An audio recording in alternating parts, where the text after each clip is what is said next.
music. The second floor we have kindergarten. Also, the third floor we have the theater. Our theater will start to be one of the best in the Arab sector inside Israel, if I want to include Golan in Israel. We have medical center, 2 floors that we, since 1993, we provide 24 hours every day. I mean, it's all the time it's open. We have emergency services, all the specialized medicines, ultrasound, X-ray, audiology, speech therapy, physical therapy, occupational therapy, all this primary and secondary health care. And believe me, we are one of the best, if not the best, place all over Israel in the primary and secondary health care because of our activity here in this area. Here we have our media center. As you see, also we deal with tourism, we deal with agriculture, extension services, women's rights, human rights, lots of these things we do. Our organization was established in 1991, so we do lots of these activities. About myself, I was born before the Israeli occupation, so I was born in 1960. For those who are interested, I am now 57 years old. I am married with 2 children, a boy that is going to go to the same university that I started, the Technion in Haifa.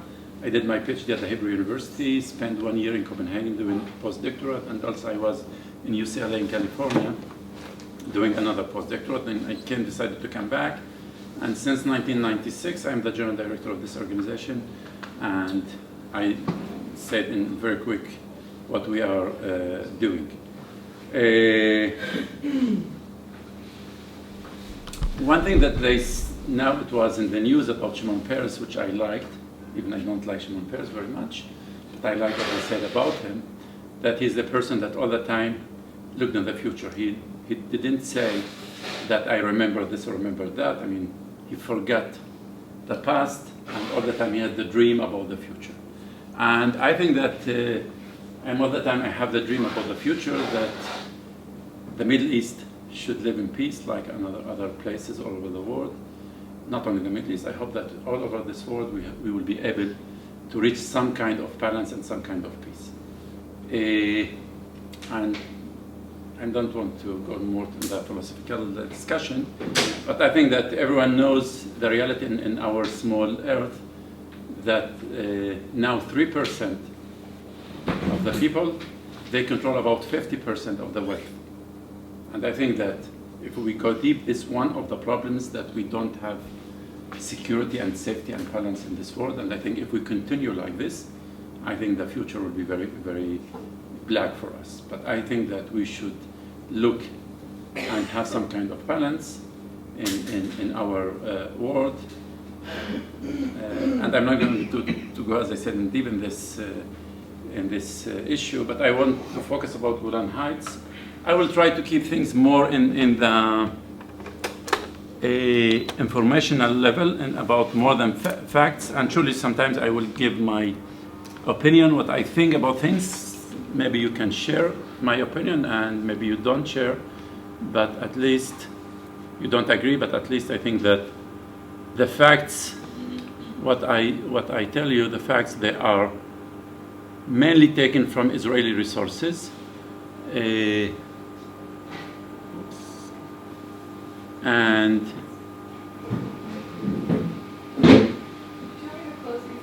yeah, sure, and I can just make it a little bit darker. So yes, just give me 1 minute. I will make it.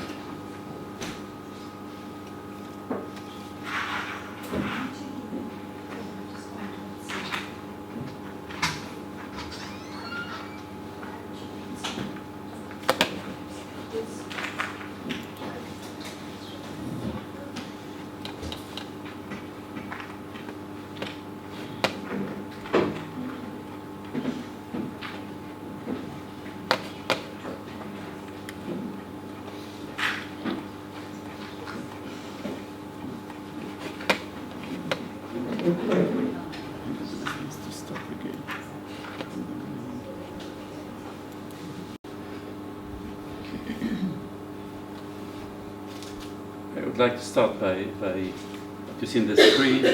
It's not enough to talk about peace. One must believe in it. And it's not enough to believe. One must work for peace. Why I'm saying this? Because really, if we want to come to reality in the Middle East, and in general, I think politicians, they like to say something and do something else. Which means it's not enough to listen to what the politicians say, but it's more important what you are doing, not what you are saying. I want to show you really something from the history of the Israeli leaders. And Ben Gurion, he was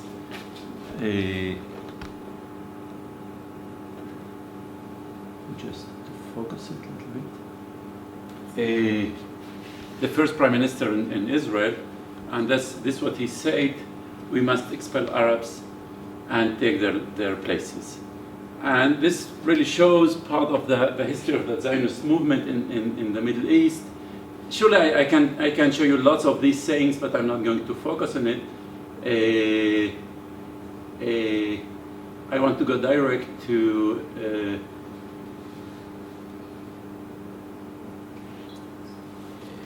what the Israelis claim. Since 1947, because of security, the Israelis claim that they have to occupy and defend themselves from the aggression of the Arab world.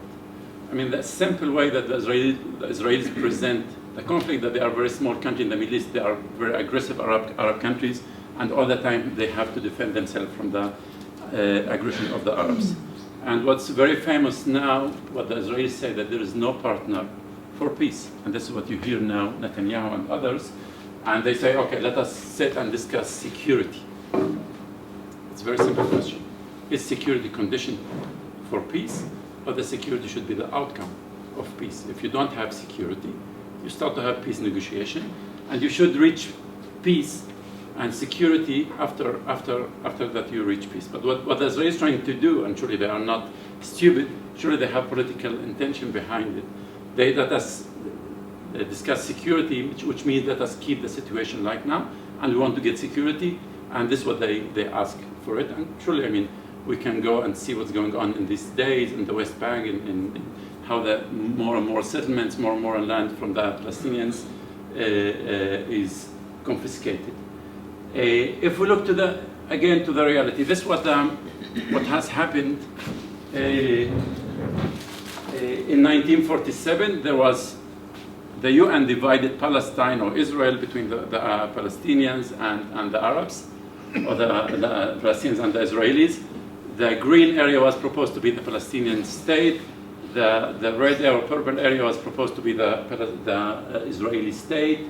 In 1948, the catastrophe of the Palestinians, the independence of the Israelis, all these red areas were controlled from what was proposed to be the Palestinian state. In 1967, Sinai was occupied from Egypt, Gaza Strip, the West Bank, and Golan Heights. You can see Golan Heights, which is the Syrian part, which was occupied in 1967. It's between Israel, Lebanon, Syria, and Jordan.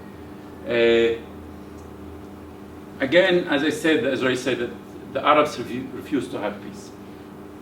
And this book was published in 1996 by Israeli writer. His name is Benny Morris. This information is based on the archive of the Israeli government.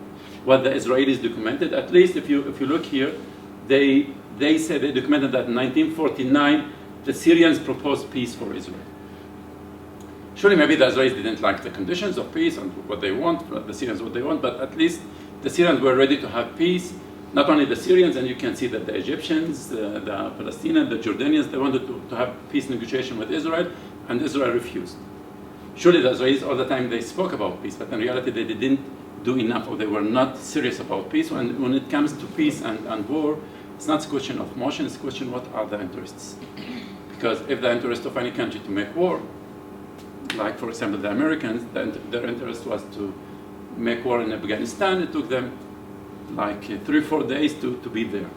And if they want to have peace, I mean, it's not a question, again, it's not emotional questions, it's what are the interests. And why Israel refused to have peace in in the beginning of the 50s, there are two reasons. One thing, that if Israel accepted peace at that time, the outcome of peace should be borders. And lots of documentation, the Israeli leadership at that time, they didn't accept so-called 1949 borders. They wanted to occupy more for lots of reasons. I'm not going to go into details. And the other thing that should happen if they will have peace, some of the Palestinian refugees that they fled from Palestine in 1948, they should come back. And we know the ideology of the Zionist movement. They want the Jewish state. They don't want Palestinians to come back. For those two reasons, Israel was not serious about having peace. And again, I said that there's lots of documentation about this. And let us go back to Golan Heights. The Israelis claim that the Syrians all the time used to attack Israel from Golan Heights. And this is the reason that they have to go and occupy Golan Heights to defend themselves from the Israelis.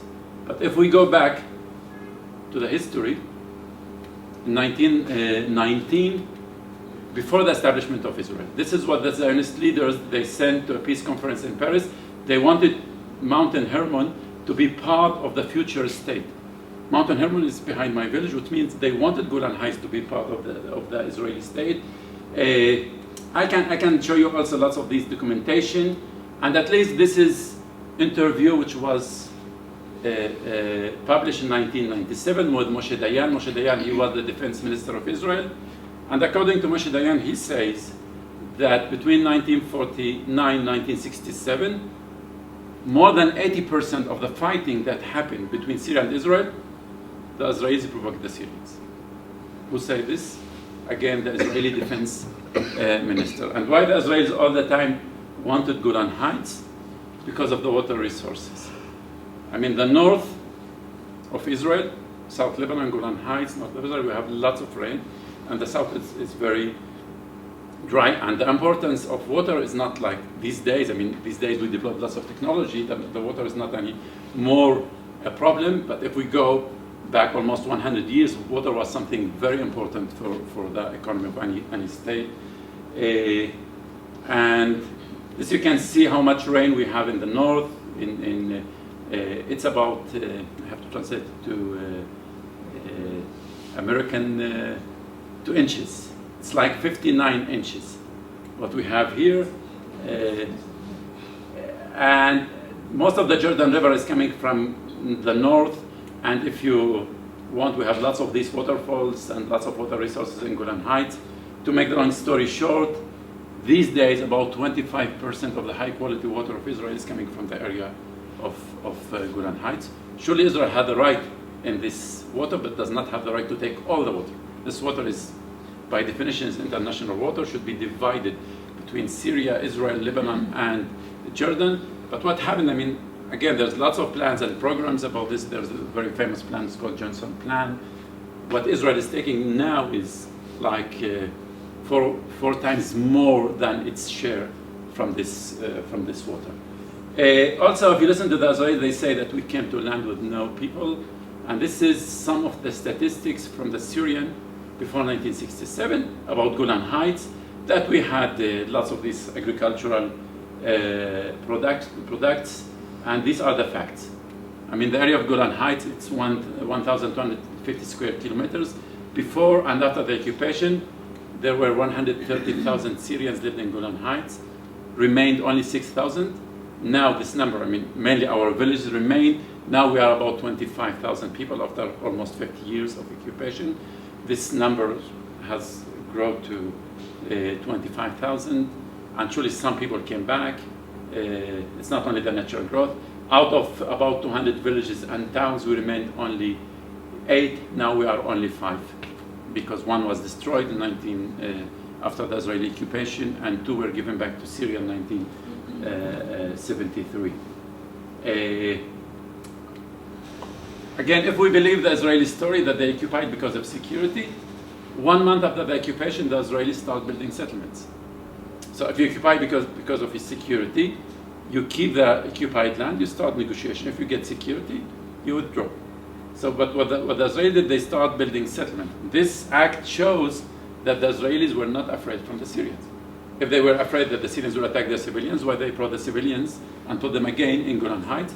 These days there are about 33 Israeli settlements in Golan with a population of about 20,000. They control about 95% of Golan Heights.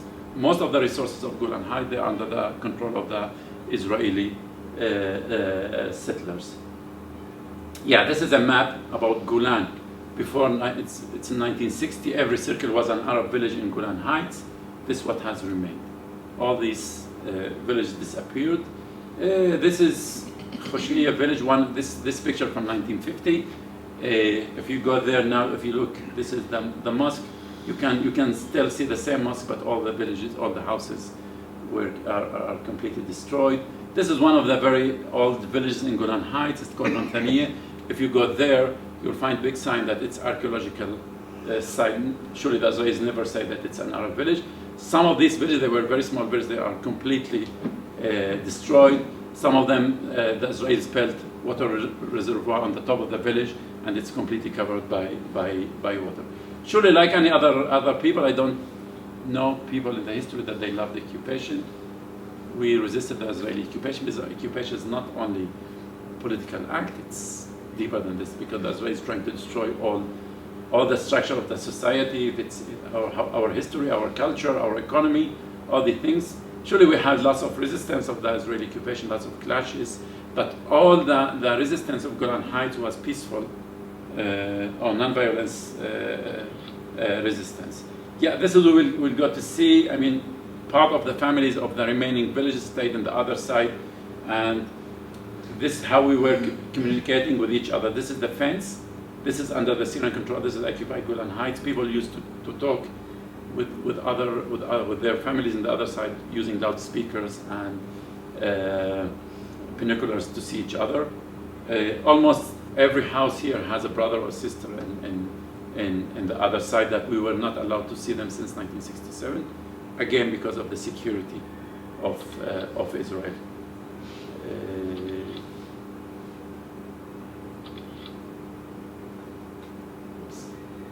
No, I'm going in the wrong direction. The minefields, I will talk about them. This is one of the problems that we suffer. You will see it on the ceasefire line.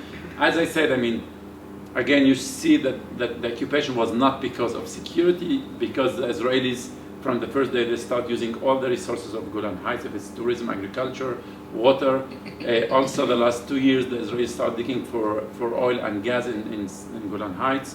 And it's likely that they found big amount of oil in the south of Golan Heights, because everyone is really focused in Syria, so the Israelis now digging in Golan Heights. Surely, I mean, Golan Heights is occupied land.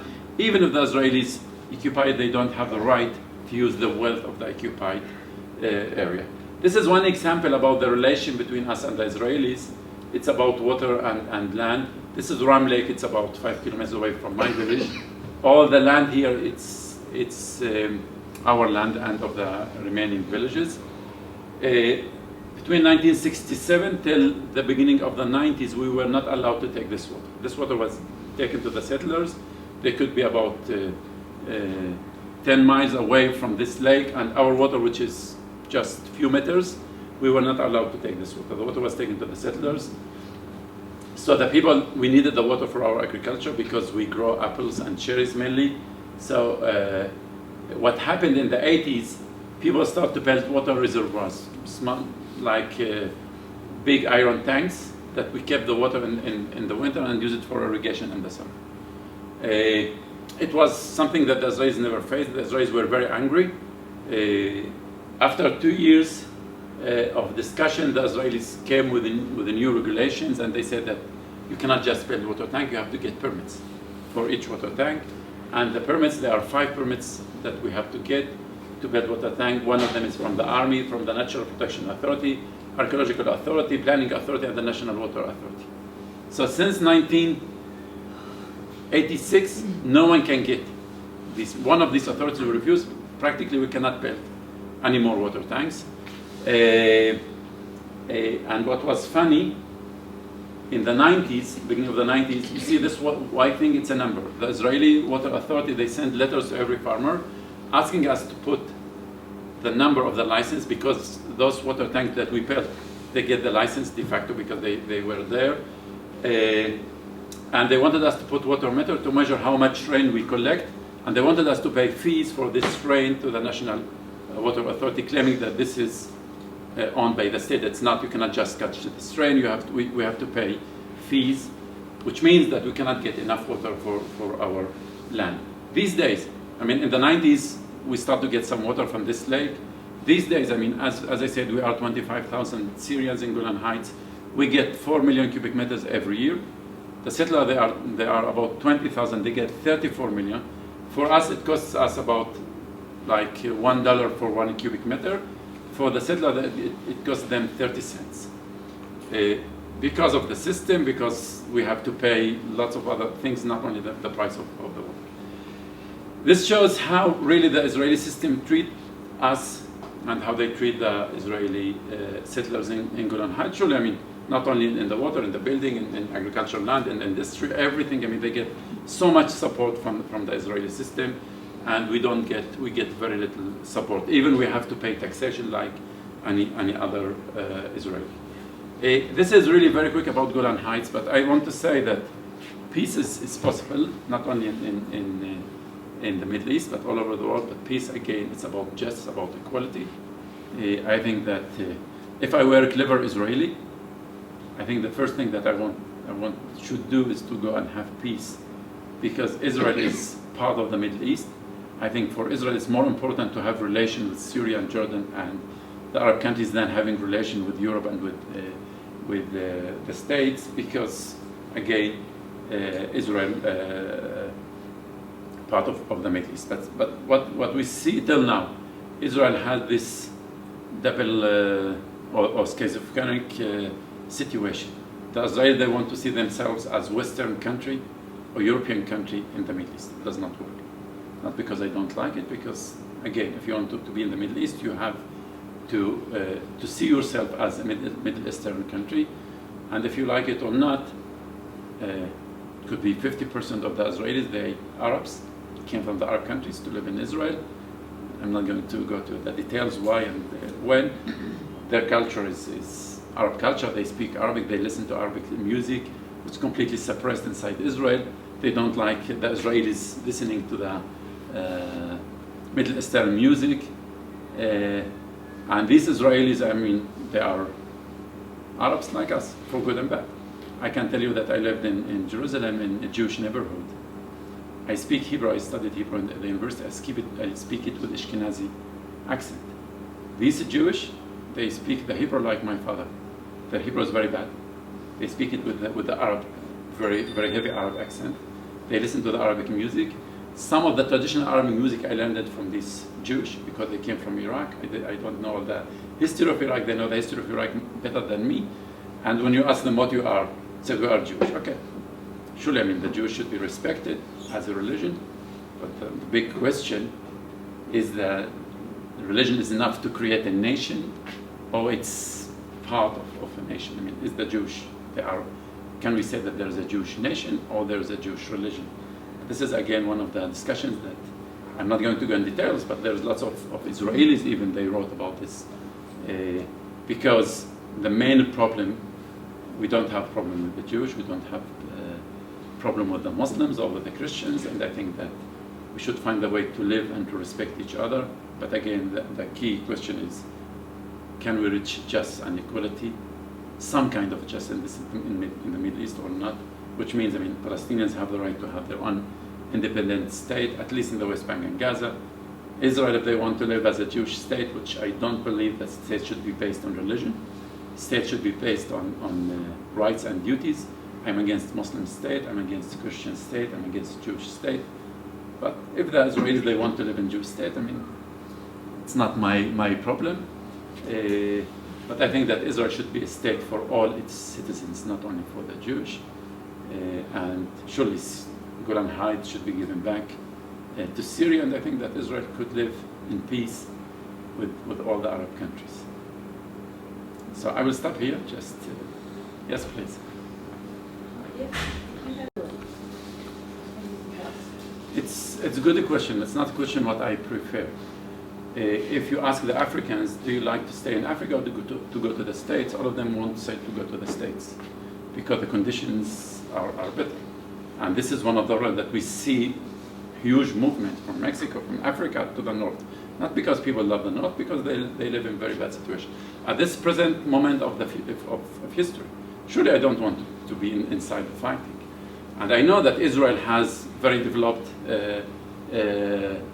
economical situation, and we in Golan Heights, we enjoy good standards of living and all the things. I'm not against Israel, I'm against the occupation. And I think that the question is not where I prefer to be, the question how we can get, I think that I don't want to be between the 3% or 2% of the world that own, as I said, 50% of the wealth. So it's open for every one of us. But do I want to be like this, or should I try to live really in peace and security with others? I think that for lots of reasons, Golan was occupied. It's a fact. I think that only Israel does not recognize this fact. The Americans, the big friends of the Israelis, didn't accept the annexation of Golan Heights until now. The official policy of the state that Golan Heights, it's a Syrian land under the Israeli occupation.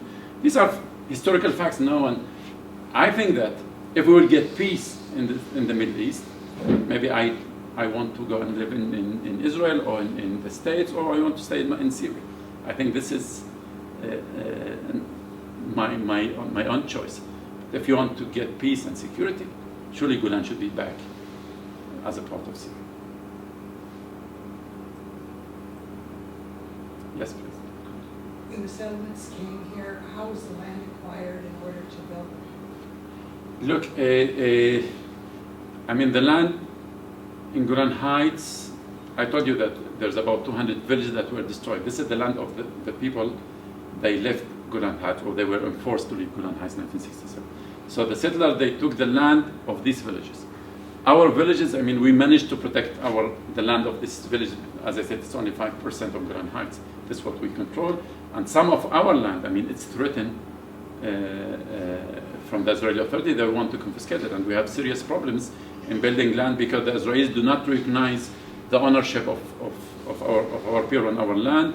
You have to have papers to prove that it's your land. And in the history, people were not afraid that lots of the people, I mean, they have their land. I mean, more than 300-400 years they are living here. They use the land. They don't have papers to prove that this is their land. And now the Israelis do not accept that this is our land in part of the cases.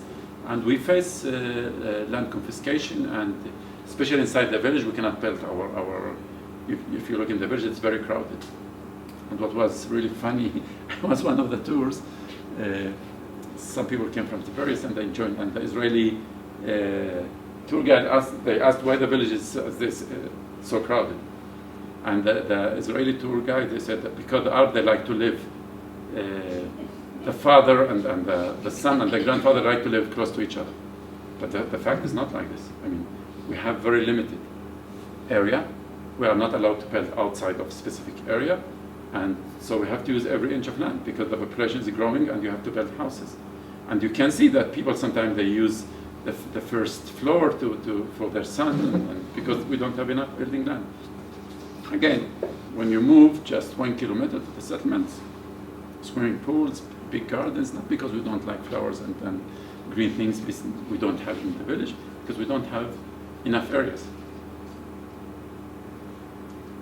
Yes, please. Can you speak a bit about the Druze and what makes them different from other Muslims?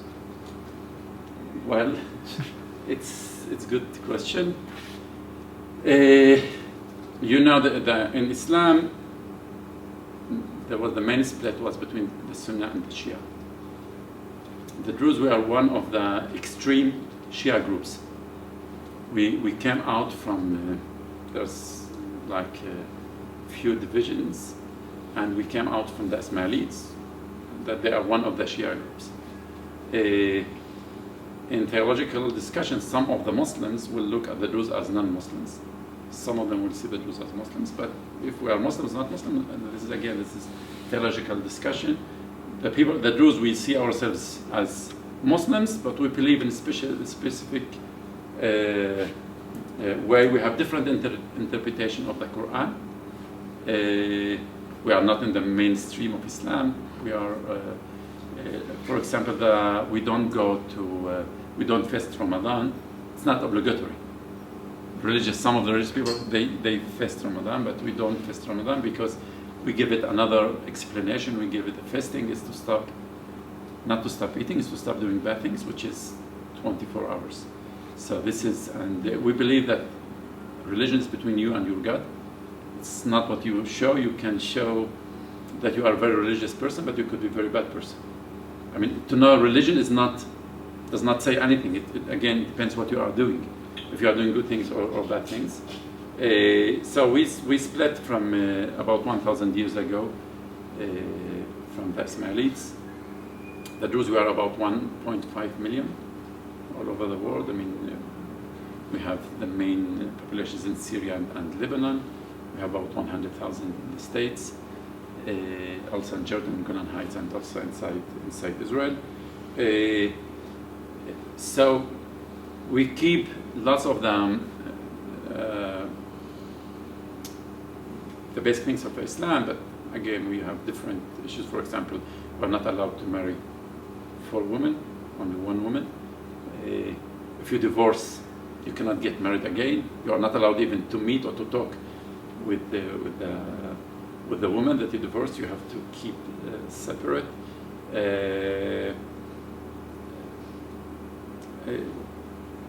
For example, which is now so much discussed, we don't have, for example, the jihad. I mean, killing is something very, according to the concept of the Jews, is something very bad. You are allowed to kill just in one situation if you are in real self-defense. Even if you are in the war, you are not allowed to kill. If you are not in self, killing is if some people commit suicide, it's a sign that they are very bad people, even if they kill themselves. People, for example, religious people not pray when it's a sign that these people are very bad. Also, one thing that, I mean, the Druze, we are not allowed to marry from non-Druze. So it's some kind of closed.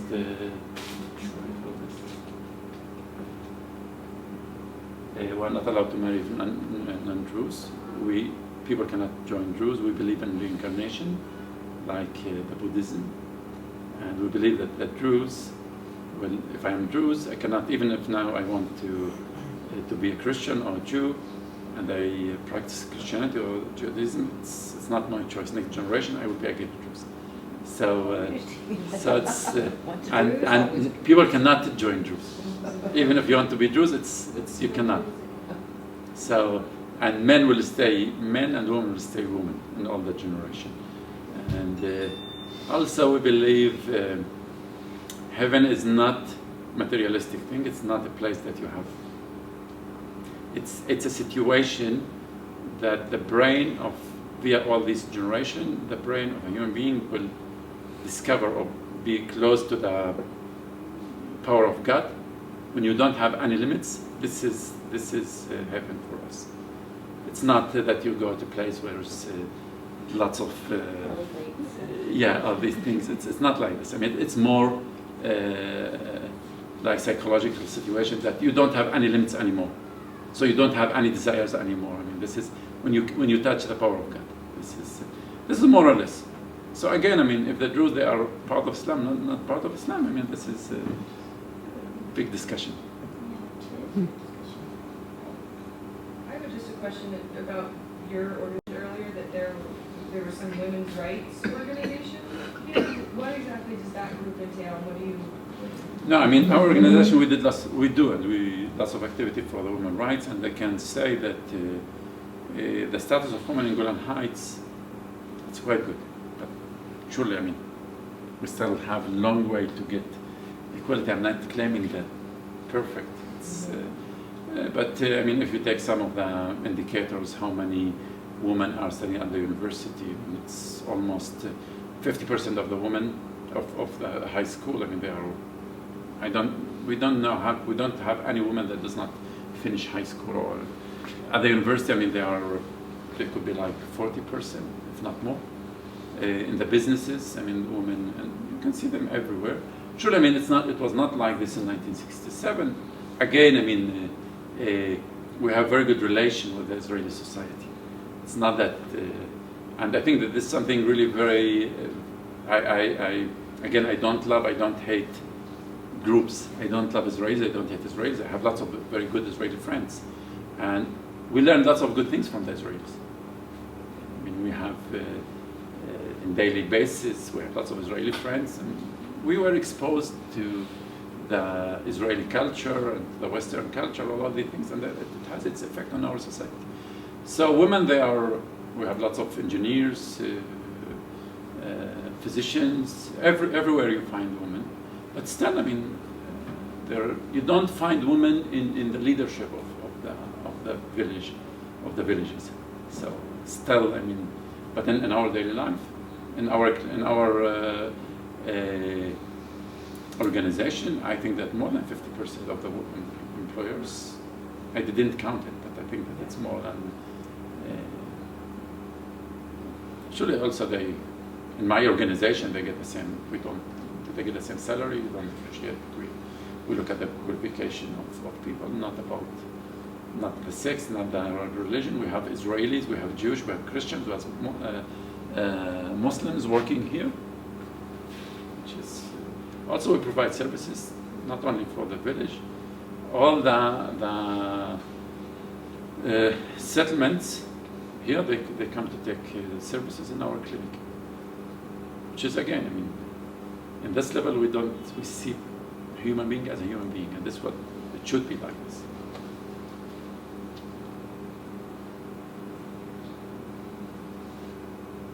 Yes, please. Where are the people who have been displaced? Where are they?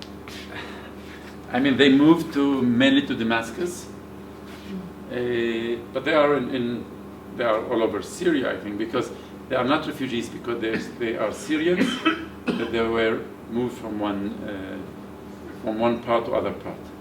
But they mainly were in Damascus. I met some of them. I mean, some of their children also, they came back to Golan Heights just like 1 year ago. One of the daughters of someone from Golan that he married, he lived in France. His daughter came to see the house in Golan, and she came to visit us. There's lots of these really very human stories about how people left and all these things. But these people, they are in Syria, and I think that they are like any other Syrians, because they are not like the Palestinians that they don't have Syrian citizenship. They have Syrian citizenship, and they are Syrians. Are there targets in Syria? No, I mean, no. Their number now is about 500,000. I mean, they were like 130,000, but these days, I mean, people that originally from Golan Heights, they are about 500,000 Syrians. I met one of them in the States. He was in Kuwait. Yeah, it was really quite interesting. I mean, that he started telling me about his village, how they left. Yes, please, you want to ask me? It looks to me that like this village is very well off. It all looks nice. There's a lot of new building. Two things. I mean, in the past, in the 70s and the 80s, I mean, agricultural apples mainly, they were very profitable. Because of the high altitude of Golan, we had the best apples all over Israel. I mean, even the Israelis before the occupation, they used to grow apples in the Galilee, but the quality of the apples of Golan was very good, better than the Israeli apples. And the beginning 20 years of the occupation, we get very high prices in the Israeli market. These days, I mean, we have competition with the settlers because they produce apples here, and the amount of apples start to be very big. So we still have like maybe 40-50% of our income is coming from apples and cherries, from agriculture. But we have lots of highly qualified people and educated people, because since 1990 there was agreement between Syria and Israel to allow students from Golan to go to study in Damascus. And this has increased very much the number of graduated people. Now we have about 20% of the total population, they have university degree, which is start to be very, very high. I mean, we suffer from too many graduate people. One of the extreme examples, again, you have to put all the numbers within the frame of 25,000 people. We have like more than 250 dentists. Our need in the best standards all over the world, we need like 15 or 20. So 2,000 people, they need one dentist. Here we have, for 100, we have one dentist. Which is, even if you look at the teeth of people, really you see it. People have very healthy teeth. I mean, this is one of the things that you can see. And all the north of Israel, in Tel Aviv, in Haifa, even in Eilat, you have dentists from Golan. And truly they get good salaries. We have more than 200 physicians, which is, we start to be very important factor in the health of the north of Israel, not only in our small area. Some of the leading specialists in the north of Israel, they are from Golan Heights, from our villages. We have lots of engineers, nurses, we have lots of business people that they are working inside Israel, and surely we have also simple workers. But lots of our people, they are really highly educated people, and they work inside Israel. I mean, the work market inside Israel is open. I mean, we are treated like any other Israeli in this aspect. What's it like living so close to the civil war, and does the Druze community support a certain side? Look, I think that, you know, when the war in Syria started, till now, I mean, the people here were divided. We split between supporters and supporters for the regime, supporters for the revolution, and it was a big mess in the villages. Even we had demonstrations against each other. Almost we ended up with clashes, almost.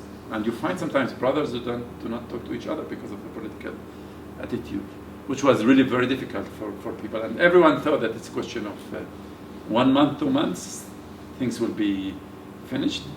No one expected that it will continue like this. But these days, I mean, people start to understand that it's not the fight of the Syrians, not only the Syrians. You can see now, and this is what makes things more complicated. I don't think that the fight in Syria, it's not anymore between the Syrians. It's the Israelis, it's the Iranians, the Turks, the Americans, the Russians, the Europeans. Everyone has hands and legs in the conflict in the Middle East. And this is what you see, that they are trying to keep balance. Sometimes the opposition was about really winning the battle. So the regime gets support. The regime was in some cases about really also controlling Syria. So the play is very, very, very clear that they are trying to keep balance, because even war is very sad and very touches every human being, not only, I mean, what's going on in Syria is very tough. But again, I mean, there are some people that they get benefit from this war. Lots of people, they make money, and this is the reason that the war is continuing. Not because that there is no solutions, not because that Sunni and Shia do not talk to each other. It's not the case. I mean, the one that supported and created ISIS, it's the Syrian regime. The Americans, the American regime, I'm not speaking about the American people, was not against. It was situation is good for everyone. I mean, tourism and all these things, I mean, it's a good for speeches and things like that, I mean, to analyze. But again, I mean, behind it, it's lots of money and lots of businesses going on. And I mean, it's clear, if you look at the world, I mean, these days, I mean, surely the system in the first world is perfect and fantastic and very good and all the things. But what you see, I mean, Europe and the States and Canada and Russia, all the time they had good relation with the dictators. I mean, if you see the relation of the Americans with Saudi, with Kuwait, they don't go and support because I think that democracy is not to go to elections. Democracy, if you want to see it on land, it means to use the wealth of your land for the benefit of your people. And this is what's not good for all the first world. I mean, if really we want to keep our wealth here, the Europeans will not be so rich. So, and you see that the Americans, they came to Iraq to bring democracy, but why they don't bring democracy to Saudi and to Kuwait? Why they support the Saudi regime and the Kuwaiti regime? If you look at Germany, they have a very good relation with Gaddafi. All the opposition of Gaddafi in Europe, they were in jails, but they were against the dictators, and they sent some of them back to Gaddafi to put them in jails. And you can see the first world, they have very good relation with the dictators, not only the Middle East, in Africa and because again, I mean, democracy is not a question of, it's a question of balance in the trade, and are you able to develop your country, and this is what comes to the international relations. And again, I mean, I'm not blaming. It's not someone planning this. This is the power balance. I think that if we get the power, we will do the same thing. It's not that we will be better. I mean, this is when you have the power, use it. Use it to control. Use it to. And all the time I say that men do not like to give rights to women. I think women should practice their rights. And you can see in your daily life, not only in the Middle East, in the States, and everyone. It would be perfect that I have 10 women serving me. The question if the women are ready to accept this or not. Do you think that in Europe the men give rights to the women? No. When women get the power, they practice their power. They get I have to respect them, not because I want, because I'm putting it black and white. Don't think that I think about women like this, but these are. No, this is the relation. I mean, that if you do not have the power, if you do not really prove yourself and do things, practice your right, no one will give you the rights. So, if you go back to the Middle East, I think that, again, I'm not blaming, I think that the problem is inside the Middle East, not outside. I think that we should find a way and understand that we should cooperate, including the Israelis. I think that the future of Israel is not to have good relation with Europe and the States. The future of Israel is to have good relation with the Middle East. I think that's about Yes. all